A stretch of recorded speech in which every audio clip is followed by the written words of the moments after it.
Doctor साहब, खैबर पख्तूनख्वा में senate की 11 नशिस्तों पर इलेक्शन के नताइज सामने आ गए हैं और हुकूमत और अपोजिशन के दरमियान जो होने वाला मुआहदा था उस पर मुकम्मल तौर पर अमल दरामद भी किया गया है। मुबारक हो जी, बहुत बहुत मुबारक हो सबको, जो जीते हैं उनको मुबारक हो, जो नहीं जीते उनसे हम हमदर्दी का इजहार करते हैं। सही। मैंने तो देखा नहीं कि कौन से लोग जीते हैं, नाम आ रहे थे कुछ, लेकिन मैंने उस पर ज़्यादा नहीं ध्यान दिया। और कौन से लोग हारे हैं मुझे ये भी नहीं पता, क्यों हारे हैं, क्यों जीते हैं, ये भी नहीं ज़्यादा मुझे पता। तो मैं माजरत अपनी लाइलमी पे पहले तो माजरत तलब करता हूँ। दूसरी जो बात है वो ये है कि ये जो अगले 44 दिन हैं, 44 डेज़, अगर हम 21 जुलाई से 44 दिन 44 डेज़ अगले काउंट करें तो इसमें बहुत कुछ होने जा रहा है दुनिया में। और वो इसलिए कि 3 सितंबर को 44 डेज़ जो है वो, जो मैंने एक तस्वुर किया है कि ये 44 डेज़ को 44 डेज़ के बाद 3 सितंबर को बीजिंग में प्रेसिडेंट ट्रंप और प्रेसिडेंट शी जिनपिंग की मुलाकात होने जा रही है, जिसका हमने कल भी तस्करा किया था। अच्छा, ये जो मुलाकात है ये वो एपेक की जो कॉन्फ्रेंस है वो तो साउथ कोरिया में है ना, उसके बाद ये अलग मुलाकात है। सही। ये 3 सितंबर की जो मुलाकात है वो 3 सितंबर की मुलाकात क्या है, वो मुलाकात कुछ इस तरह से तरतीब पा रही है कि उस दिन प्रेसिडेंट ट्रंप को प्रीमियर शी जिनपिंग ने दावत दी है चाइना आने की, जो कि गालिबन प्रेसिडेंट ट्रंप ने कबूल कर ली है। अभी तक इसका सरकारी तौर पे ऐलान नहीं हुआ, लेकिन बहरहाल हो भी गया है ऐलान, चलें हम इस तरह समझते हैं। और 3 सितंबर को प्रेसिडेंट ट्रंप को प्रीमियर शी जिनपिंग ने बीजिंग आने की दावत दी है, इंपॉर्टेंट। लेकिन 3 सितंबर को ही एक और शख्सियत को भी दावत दी है जिसने दावत कबूल कर ली है, और वो है प्रेसिडेंट पुतिन। तो 3 सितंबर को बीजिंग में president Putin, premier Xi Jinping और प्रेसिडेंट ट्रंप की आज सिर्फ 44 दिन के बाद मुलाकात तय पा रही है। अच्छा, ये अब 3 सितंबर को क्यों? 3 सितंबर को इसलिए कि 80 साल मुकम्मल हो जाएंगे 3 सितंबर को दूसरी जंग अजीम के पैसिफिक थिएटर पे जंग के खात्मे, यानी यौम फतह, दूसरी जंग अजीम का खात्मा। दूसरी जंग अजीम का जो खात्मा है वो 2 थिएटर्स में मनाया जाता है। एक थिएटर तो यूरोप में खुल गया था, और यूरोप में वो जो मैं बात करता हूँ ना कि इस वक्त भी जो जंग, अगर मैं कहता हूँ तो अक्सर मैं बात करता हूँ कि यूरोप का थिएटर है, वेस्टर्न एशियन थिएटर, ये एक थर्ड वर्ल्ड वॉर बजाय नज़र आ रही है। इसमें जो हालात हैं पूरी दुनिया के, तो इसमें एक यूक्रेन का थिएटर है जो मिलता है आगे जाके ये गज़ा, और फिर वो मिलता है बाकी सीरिया और ये सारी ये इन मुल्कों के साथ, और फिर उसके बाद वो अफ्रीका तक जाता है, और फिर उसके बाद एक साउथ चाइना सी और जो ईस्टर्न एशिया है, और फिर मेनलैंड एशिया, जो मतलब मुख्तलिफ थिएटर्स हैं जो कॉन्फ्लिक्ट पॉइंट्स हैं। लेकिन दूसरी जंग अजीम जो है उसके 2 खात्मे के दिन है। एक तो वो दिन है जब हिटलर की फौजों ने सोवियत यूनियन के सामने हथियार डाल दिए थे, और उस पर हम बात कर चुके हैं काफ़ी दफ़ा। यानी हिटलर ने खुदकुशी कर ली थी, और उसके बाद जो है वो अप्रैल 1945 के आखिरी दिनों में, और उसके बाद जो है वो 8 मई को यूरोप, और 9 मई 1945 के हवाले से रशिया, यहाँ पर विक्ट्री डे मनाया जाता है। और अभी जो विक्ट्री डे की तकारीब हुई थी जो प्रेसिडेंट पुतिन की, तो प्रेसिडेंट शी जिनपिंग आए हुए थे, ठीक है, अभी जब मई के अंदर तकारीब हुई थी। लेकिन इस जंग में सोवियत यूनियन, बरतानिया और अमेरिका और फ्रांस, ये सारे तो वेस्टर्न थिएटर में थे। लेकिन इस जंग का खात्मा यहाँ पर नहीं होता अगर जो पैसिफिक थिएटर में जंग थी, इस जंग के 2 थिएटर थे दूसरी जंग अजीम के, जो पैसिफिक थिएटर था वो उतना ही ज्यादा या शायद ज्यादा तबाहकुन था, और वहां पर जंग जो है वो 3 सितंबर 1945 को चाइना वहां पर यौम फतह मनाता है। और उसकी वजह यह है कि 2 सितंबर 1945 को यूएसएस मिसूरी पे जापानीज ने बाकायदा हथियार डाले थे। 2 सितंबर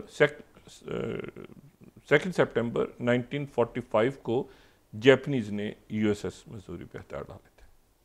उससे 15-16 दिन पहले उनके बादशाह ऐलान कर चुके थे कि हमने सरेंडर कर दिए, हम सरेंडर कर रही जापान की फ़ौजें।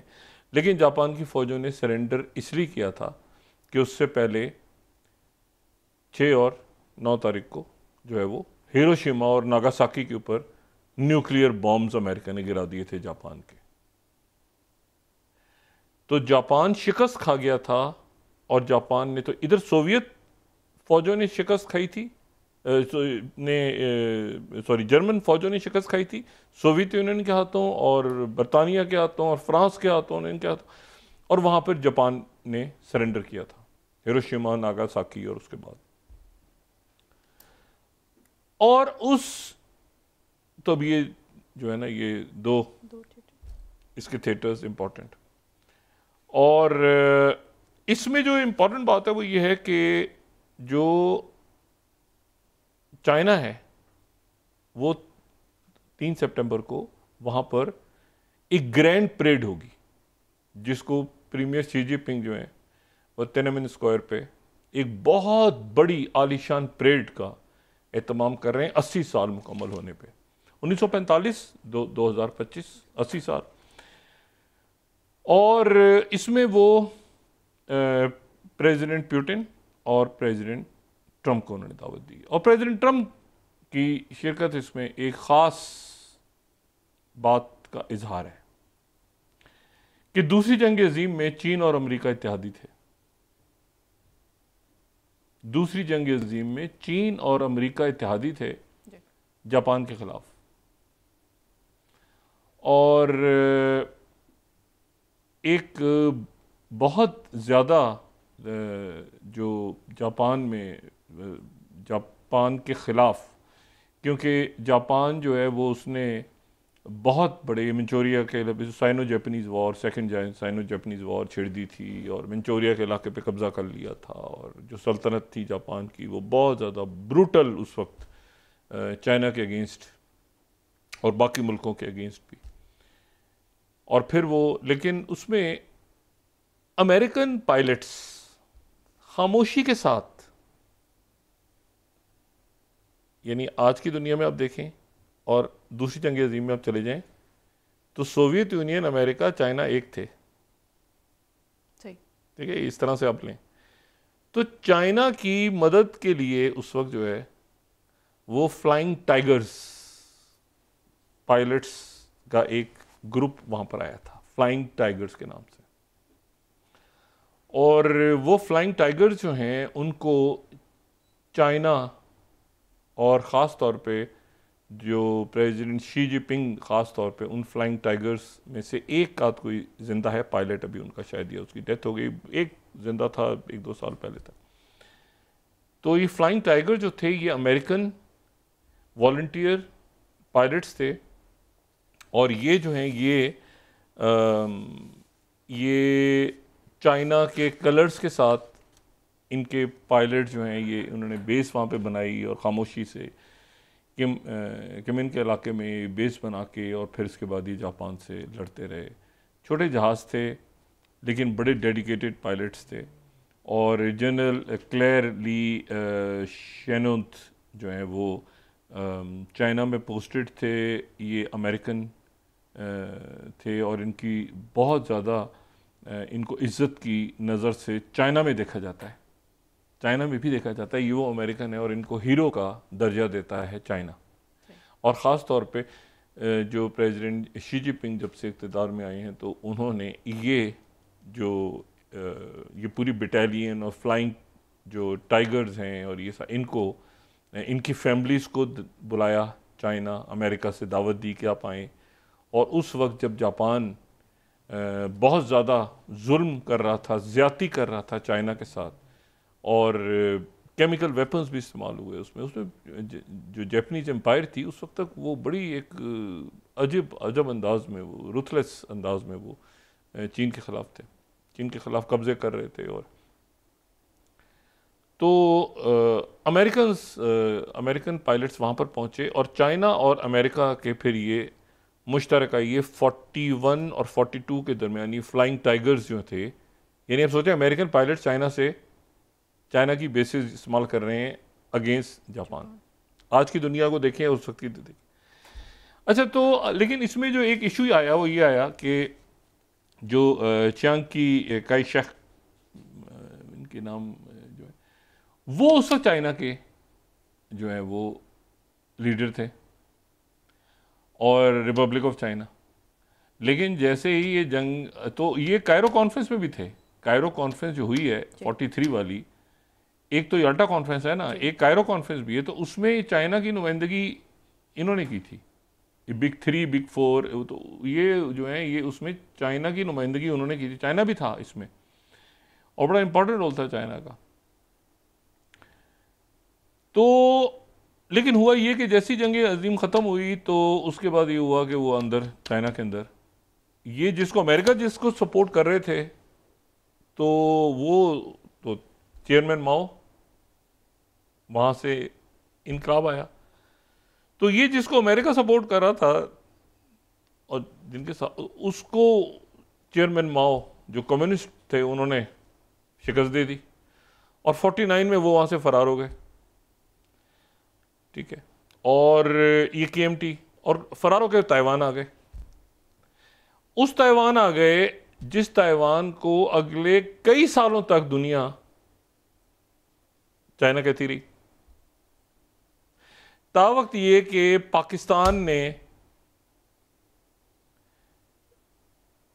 निक्सन एरा में डॉक्टर हेनरी किसिंजर के थ्रू वो तारीखी ब्रेक थ्रू करवाया जिसमें हेनरी किसिंजर पाकिस्तान आए और पाकिस्तान से खामोशी से वो चाइना गए और फिर उसके बाद जो पीपल्स रिपब्लिक ऑफ चाइना को दुनिया ने तस्लीम कर लिया और ताइवान जो है वो थ्रोन अंडर द बस, ठीक है। और अमेरिका उसको अब तस्लीम ही नहीं करता ना, मतलब खामोशी से ताइवान है, ताइवान नहीं। अब दुनिया के छोटे छोटे जजीरे 2-4 रह गए हैं जो उसको तस्लीम करते हैं ताइवान को। वन चाइना पॉलिसी, ये चेयरमैन। अच्छा, तो 1940, तो ये 3 सितंबर का जो है ना, इसको बड़े अरसे तक ये था कि चाइना के अंदर भी कन्फ्यूजन कि इसको करें, मनाएं ना मनाएं विक्ट्री डे के तौर पे।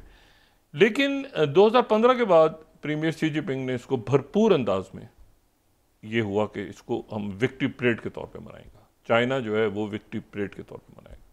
तो ये अब आप देखें ना कि वो उस वक्त जो चाइना था ना, वो तो चाइना वो था जो ताइवान वाला चाइना, वो जो गायब हो गया ना, जिसका वजूद ही नहीं है, वो उसको वीटो पावर मिल गई थी ना, वो जीता था जंग। तो इसीलिए चाइना का वीटो है। चाइना वीटो इसीलिए कर सकता है ना कि वो वाला चाइना तो ख़त्म हो गया ना, वो तो चाइना KMT ताइवान वो तो गायब हो गया। ये जो वीटो का वोट था ये भी इधर शिफ्ट हो गया, जो मौजूदा पीपल्स रिपब्लिक। अब ये बड़ी एक इंटरेस्टिंग बात है कि जो फ्लाइंग टाइगर्स हैं वो इसमें। अच्छा, मैं यहाँ पे सबसे पहले तो यहाँ पे ताश को मैं कोट कर देता हूँ। 3rd Putin and Trump, third quote, 3rd task, Putin and Trump could meet in China. Putin and Trump, if US president agrees to come, मतलब इशारों करायों में वो शुरू हो गई हैं, तैयारियां शुरू हो गई हैं।